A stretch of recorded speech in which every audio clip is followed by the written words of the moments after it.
থামবে না শিবিরের এই পথ চলা, কোরআনের অমলিন এই কথা বলা। ওয়ারাহমাতুল্লাহি ওয়া বারাকাতুহু।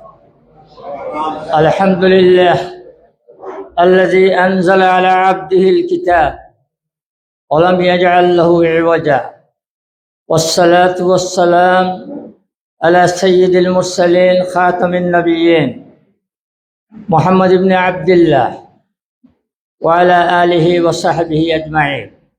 أما بعد، فأعوذ بالله من الشيطان الرجيم. بسم الله الرحمن الرحيم. ولقد يسرنا القرآن للذكر فهل من مدكر.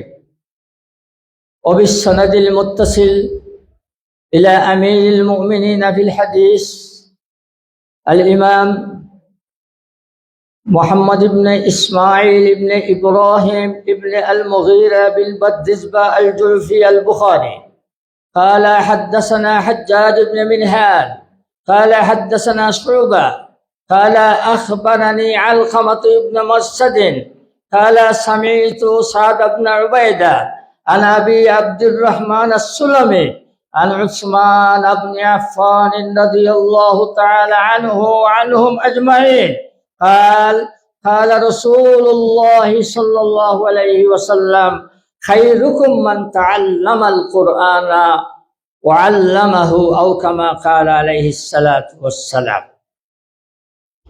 আজকের এই সভার সম্মানিত সভাপতি, উপস্থিত অভিভাবকবৃন্দ, হুফাজে কেরাম, আমি সর্বপ্রথম আল্লাহর শুকরিয়া আদায় করছি যে রব্বুল আলামিন আল্লাহ আমাদেরকে মোবারক মাহফিলে শরীক হওয়ার তৌফিক দিলেন। আমরা সবাই বলি আলহামদুলিল্লাহ। 2 নম্বরে আমি শুকরিয়া আদায় করছি ইসলামী ছাত্র শিবির সিলেট মহানগরীর দায়িত্বশীল বৃন্দকে, যারা তোমাদেরকে সম্বর্ধিত করার জন্য এখানে একত্রিত করেছে। এই দক্ষিণ এশিয়ার, আমার আগের অভিভাবক বলেছেন যে বাংলাদেশের একটা সেরা ইসলামী সংগঠন, তা নয়। এই দক্ষিণ এশিয়ার ইসলামী ছাত্র সংগঠনের মধ্যে সর্বশ্রেষ্ঠ সংগঠন হলো ইসলামী ছাত্র শিবির। শুধু বাংলাদেশ নয়, দক্ষিণ এশিয়ায় এই ধরনের কোনো আদর্শবাদী কোনো ছাত্র সংগঠন নেই। এই সংগঠনটির প্রতিষ্ঠাতা সভাপতি যিনি মরহুম মীর কাসিম আলী সাহেব, উনি আমার ঢাকা ইউনিভার্সিটির ইয়ারমেট। আমি 1976-এ ঢাকা ইউনিভার্সিটির ছাত্র ছিলাম, উনিও ঢাকা ইউনিভার্সিটির ছাত্র ছিলেন। পরবর্তী সময় আমি 78-এ মদিনায় চলে গেলাম, আর উনি বাংলাদেশে থাকলেন। কিন্তু ওনার সাথে আমার সম্পর্ক আত্মার সম্পর্ক ছিল। উনি রাবেতায়ে আলমের বাংলাদেশের সদস্য ছিলেন এবং আমি সৌদি আরবের মিনিস্ট্রির সদস্য ছিলাম। অর্থাৎ বাংলাদেশের সৌদি আরবের মিনিস্ট্রির দায়িত্বে আমি ছিলাম এবং উনি রাবেতার দায়িত্বে ছিলেন। এই জন্য ওনার সাথে সম্পর্ক ছিল। উনি সিলেট আসলে এই আমাকে নিয়ে জাফলং গিয়েছেন। উনি মদিনায় গেলে আমারই হলে উনি উঠেছেন। আজকে তিনি দুনিয়ায় নেই। আমি আমার বক্তব্যের শুরুতে এই শহীদ মীর কাসিম আলীর শাহাদতকে আল্লাহ কবুল করুন এবং তাকে জান্নাতুল ফিরদৌসের আলা মাকাম নসিব করুন, এই দোয়াটুকু করছি। সবাই বলো আল্লাহুম্মা আমিন। আমি তোমাদেরকে যে জিনিসটি বলতে চাচ্ছি, আমার জীবনের সবচেয়ে বড় আফসোস হলো কি, আমার জীবনের সবচেয়ে বড় আফসোস হলো যে আমি কেন হাফিজ হলাম। বিশ্বাস করবেন না, আমার মন থেকে বলছি। আমি ঢাকা ইউনিভার্সিটির ফার্স্ট ক্লাস ফার্স্ট, মদিনা ইউনিভার্সিটিরও ফার্স্ট ক্লাস ফার্স্ট, এবং টাইটেলও সারা বাংলাদেশের ফার্স্ট ক্লাস ফার্স্ট। এত কিছু অর্জন করার পরেও আমার মনের অন্তরের অন্তঃস্থলে সব সময় মনের যে আবেগটা, যে আমি কেন হাফিজে কোরআন হলাম না, এটা আমি ভাষা দিয়ে বলতে পারবো না। এ থেকে বুঝতে পারছো যে তোমাদের মর্যাদা কতটুকু। আমি এতটুকু ডিগ্রি নেওয়ার পরেও আমার সবসময় আফসোস থাকে, কেন আমি হাফিজে কোরআন হলাম না। সুতরাং যে রব্বুল আলামিন আল্লাহ তোমাদেরকে হাফিজে কোরআন করেছেন, তোমরা সবাই কণ্ঠকে খুলে বলো আলহামদুলিল্লাহ। এখানে একটা কথা আমি এসে শুনেছি, সভাপতি উনি আমার ছাত্র শরীফ, উনি সুন্দর কথা বলেছেন। এটা কোরআনে কারীমের 54 নম্বর সূরা, সূরা আল কমরের 60 স্থানে। আল্লাহ একবার বললেই যথেষ্ট ছিল। যে কোনো বড় ব্যক্তি, আজকে যদি আমেরিকার প্রেসিডেন্ট একটা কথা একবার বলে এনাফ, বাংলাদেশের প্রেসিডেন্ট বা প্রধানমন্ত্রী একটা অর্ডার যদি একবার দেন এনাফ। আল্লাহ রাব্বুল আলামিন যিনি আহকামুল হাকিমিন, যিনি রব্বুল আলামিন, তিনি একটা কথা নয়, একবার নয়, একটা কথা একবার বলেন নাই, সূরা কমরের 4 বার বলেছেন, ওয়ালাকাদ ইয়াসসারনাল কুরআনা লিযিকরি ফাহাল মিন মুদ্দাকির। নিশ্চয়ই আমি কোরআনকে হিফজের জন্য, বোঝার জন্য, নসিহত গ্রহণ করার জন্য সহজ করে দিয়েছি। তোমরা কি কোরআন থেকে নসিহত গ্রহণ করবে না? এই কথাটি রব্বুল আলামিন আল্লাহ একবার বলেন নাই, সূরা কমরের 17 নম্বর আয়াতে বলেছেন, সূরা কমরের 22 নম্বর আয়াতে বলেছেন, সূরা কমরের 32 নম্বর আয়াতে বলেছেন, সূরা কমরের 40 নম্বর আয়াতে বলেছেন। 4 টাইমস, 4 বার আল্লাহ কি জন্য বললেন? আল্লাহ তাআলা বলতে চাইলেন যে কোরআন যে কত বড় মূল্যবান সম্পদ বিশ্ব মানবতার জন্য, not for only Muslim, for all human being, সকল বিশ্ব মানবতার জন্য এটা মহাবিশ্বের মহাবিশ্বয় হলো মহাগ্রন্থ কোরআন। আর এই কোরআনকে আল্লাহ বলছেন, ওয়ালাকাদ ইয়াসসারনাল কুরআনা লিযিকর, আমি কোরআনকে, we have indeed made the holy Quran easy to memorize and easy to keep, achieve, admonition. আমি কোরআনকে সহজ করে দিয়েছি লিল জিক্র, লিল ফাহাম, বুঝার জন্য, লিল হিফজ, মুখস্থ করার জন্য, নসিহত গ্রহণ করার জন্য। দুনিয়ায় কোনো আসমানি কিতাবও নাই, অন্য কোনো বিভাগেরও কোনো কিতাব নাই যে কিতাবটি এ টু জেড কারো মুখস্থ আছে, এক্সেপ্ট দ্য হোলি কোরআন। দুনিয়ার ভিতরে একটি মাত্র গ্রন্থ আছে যে কিতাবটি এ টু জেড মুখস্থ আছে, সেটা হলো কোরআন। তওরাতও কারো মুখস্থ নাই, জবুরও কারো মুখস্থ নাই, ইনজিলও কারো মুখস্থ নাই, অন্য কোনো গ্রন্থ কারো মুখস্থ নাই, কোরআন মুখস্থ আছে। এই কথাটি আল্লাহ বলছেন, ওয়ালাকাদ ইয়াসসারনাল কুরআনা লিযিকরি, আমি কোরআনটাকে হিফজের জন্য, বুঝার জন্য, easy to understand, easy to remember, easy to memorise, আমি এটাকে বোঝার জন্য সহজ করে দিয়েছি, মুখস্থ করার জন্য সহজ করে দিয়েছি, উপদেশ গ্রহণ করার জন্য সহজ করে দিয়েছি, এটাকে মানে ইমপ্লিমেন্টেশন করার জন্য সহজ করে দিয়েছি। এই জন্য তোমরা সৌভাগ্যবান অথবা দুর্ভাগ্যবান। কোরআন কিয়ামতের দিন তোমাদেরকে বেহেশতে দেওয়ার পরে যদি কোরআনের উপরে আমল করো, 4টা কথা কোরআন ইয়াদ করেছো, ওকে। 2 নম্বর, কোরআনকে বুঝতে হবে। 3 নম্বর, কোরআনের উপরে আমল করতে হবে। 4 নম্বর, কোরআনের দাওয়াত দিতে হবে। 5 নম্বর, কোরআনকে বাস্তবায়ন করার জন্য যারা কাজ করে তাদের সাথে সময় দিতে হবে। আবার বলছে, ফার্স্টলি, প্রথম কাজ শেষ হয়ে গেছে, কোরআনের তিলাওয়াত তোমরা করেছো, কোরআনকে তোমরা রিমেম্বার করেছো, মেমোরাইজ করেছো, প্রথম দায়িত্ব শেষ। এখন তোমাদের দায়িত্ব কি? ইউ মাস্ট আন্ডারস্ট্যান্ড দ্য কোরআন। তোমরা কোরআনকে বুঝতে হবে। কিতাবুন আনজালনাহু লিয়াদাব্বারু আয়াতিহি ওয়া লিয়াতাযাক্কারা উলুল আলবাব। এটাকে লিয়াদাব্বারু আয়াতি, তাদাব্বুর, ডিপলি এটাকে বুঝতে হবে। কি আয়াত আল্লাহ বলেছেন, কি আদেশ নিষেধ দিয়েছেন তা বুঝতে হবে। এটা হলো দ্বিতীয় দায়িত্ব, এখন তোমাদের প্রধান দায়িত্ব। 3 নম্বর দায়িত্ব কি তোমাদের? বুঝে কাজ হবে না, আমল করতে হবে। এই জন্য কিয়ামতের দিন হাফিজদেরকে, কারীদেরকে জাহান্নামে ফেলা হবে।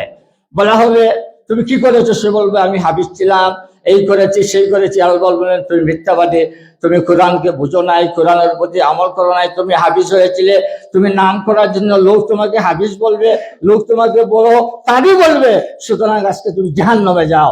সুতরাং এখন তোমাদের দায়িত্ব হলো কোরআনকে বুঝতে হবে। এরপরে দায়িত্ব কি? কোরআনের উপরে আমল করতে হবে নিজে, এরপরে দায়িত্ব কি? কোরআনের দাওয়াত দিতে হবে। এরপরে দায়িত্ব কি? কোরআনকে প্রতিষ্ঠিত করার জন্য ব্যক্তি, সমাজ, রাষ্ট্রে প্রতিষ্ঠিত করার জন্য যে দল বা যে গোষ্ঠী কাজ করবে তাদের সাথে তোমাদেরকে সম্পৃক্ততা রাখতে হবে। এই কাজগুলো যদি করো, যে আল কোরআন হুজ্জাতুল লাকা, কোরআন তোমাদের জন্য কিয়ামতের দিন কি হবে? সাক্ষী হবে বেহেশতে যাওয়ার জন্য, ডকুমেন্ট হবে বেহেশতে যাওয়ার জন্য, সার্টিফিকেট হবে বেহেশতে যাওয়ার জন্য। আও হুজ্জাতুন আলাইকা, আর এই কাজটা গুলো যদি না করো তাহলে কোরআন তোমাদেরকে জাহান্নামে নিয়ে যাবে। এই কথাগুলো বললাম আমি তোমাদেরকে সতর্ক করার জন্য। এরপরে যে কথাটি আমি বলতে চাই সেটা হলো, আমরা আজকে এই যে তোমরা যারা আছো, আজকে বাংলাদেশের আলিমরা কোরআনকে মর্যাদা দেয় না। আমরা কোরআনকে মর্যাদা দেই না। কিভাবে মর্যাদা দেই না? কোরআনের হাফিজদের চেয়ে, কোরআনের খতমের চেয়ে বুখারীর খতমকে গুরুত্ব দেওয়া হয়। কারণ কোরআনের খতম পড়াতে গেলে ৩,০০০ টাকা লাগে, ৩ জন হাফিজের ৩,০০০ টাকা দিতে হয়, এবং বুখারীর খতম করতে হলে ৩০ জন মুহাদ্দিস আনতে হয়, ৩০,০০০ টাকা দিতে হয়। সুতরাং আমাদের আলিমদের কাছেও কোরআনের চেয়ে বুখারীর দাম বেশি হয়ে গেছে, কারণ বুখারী খতমকে ৩০,০০০ টাকা দিয়ে পড়াতে হয় এবং কোরআনের খতম ৩,০০০ টাকায় হয়ে যায়। সুতরাং আমাদের আলিমদের কাছেও কোরআনের চেয়ে বুখারীর মর্যাদা বেশি হয়ে গেছে, আমাদের কাছে কোরআনের মর্যাদা নাই। সুতরাং আমি তোমাদেরকে বলবো, আল্লাহর ওয়াস্তে, ইখলাসের সাথে, আল্লাহর ওয়াস্তে, এই যে হাদিসটি আমি তোমাদের কাছে পড়েছি, বুখারীর হাদিস, হাদ্দাসানা হাজ্জাজ ইবনে মিলহান قال حدثنا شعبة قال أخبرني علقمة بن مسعد قال سمعت سعد بن عبيدة عن أبي عبد الرحمن السلمي عن عثمان بن عفان رضي الله تعالى عنه وعنهم أجمعين قال رسول الله সাল্লাল্লাহু আলাইহি ওয়াসাল্লাম বলেছেন যে, খায়রুকুম, তোমাদের মধ্যে সর্বশ্রেষ্ঠ মানুষ হলো কারা?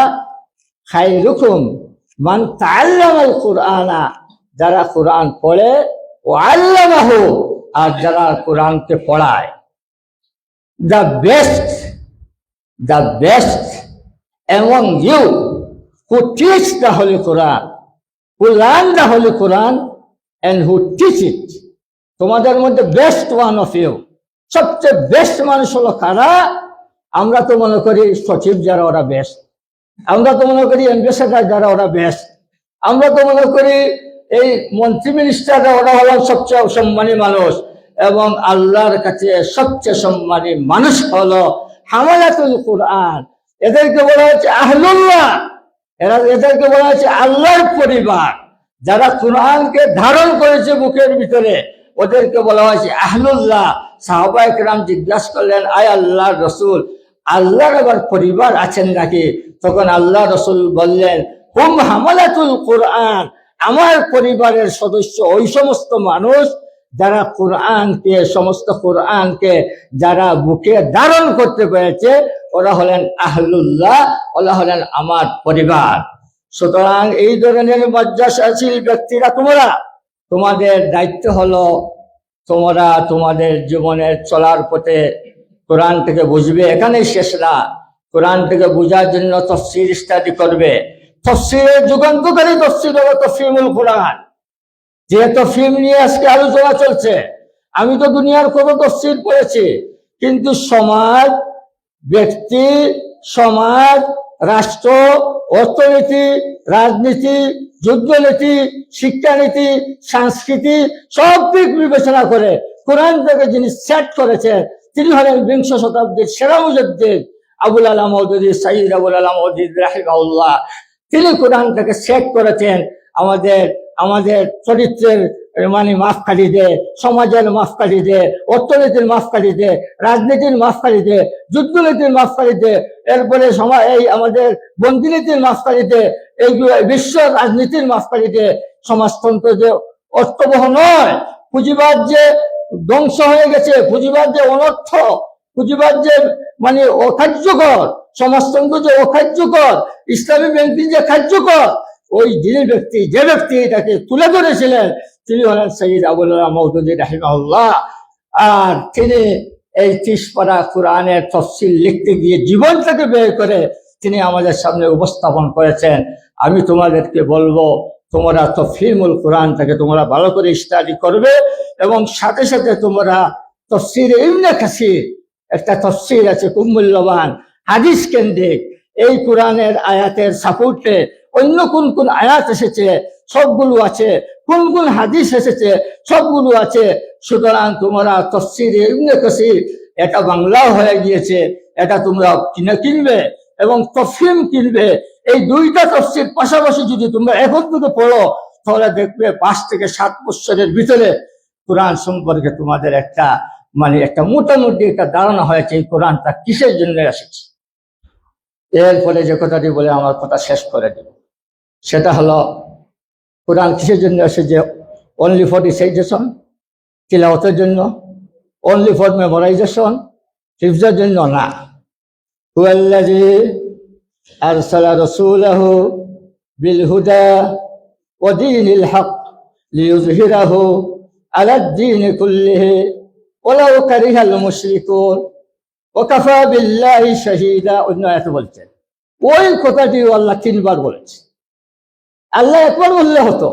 আল্লাহ বললেন, আল্লাহ সেই সত্তা যিনি তার রসুলকে হেদায়ত দিয়ে, অর্থাৎ কোরআন দিয়ে, ও দীনুল হক, ইসলাম ধর্ম দিয়ে পাঠিয়েছেন, লিইয়ুযহিরাহু, এটাকে গালিব করবেন, আলা দীনি কুল্লিহি, সব বাতিল মতাদর্শের উপরে।